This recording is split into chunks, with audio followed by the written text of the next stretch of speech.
What kind of extreme, interesting objects you present this year in Maastricht?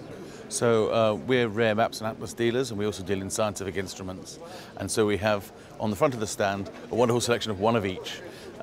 So we have a pair of Blaeu globes. They're the master achievement of the Dutch Golden Age, the largest globes produced during the 17th century.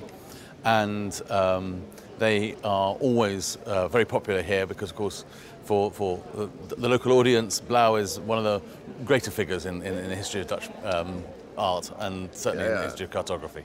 And where did you find them? These actually were originally from Petworth House in the United Kingdom, but we bought them from a private Dutch collection. Yeah. And these books here?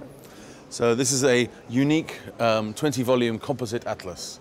The concept of a grand composite atlas came about at the end of the 17th century with the famous Blaeu Atlas van Dachem.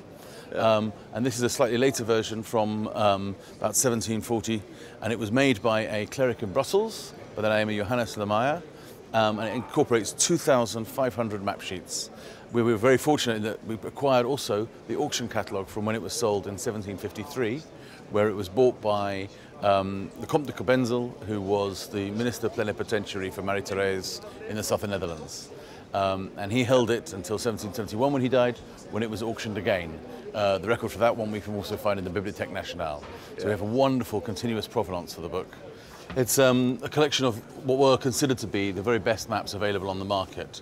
There's a book by a man called Johannes Hubner recommending the ideal composite atlas for the collector. And if you look through Hubner, he suggests a maximum of 1,000 maps in an atlas. This includes almost all of his recommendations and over 1,000 more again. And he picks the best maps of the best regions of the period. And the period is particularly interesting because between 1720 and 1740, the wars of Austrian succession, there were over 7 wars fought in Europe at the time. And so this is a magnificent record of that period of history, but also of Dutch map production. The whole atlas was probably compiled by Cobenzl and Mortier, the famous Amsterdam publishers at the time. And if you buy these atlases, you don't need GPS anymore. Well, it's the 18th century equivalent of Google Maps.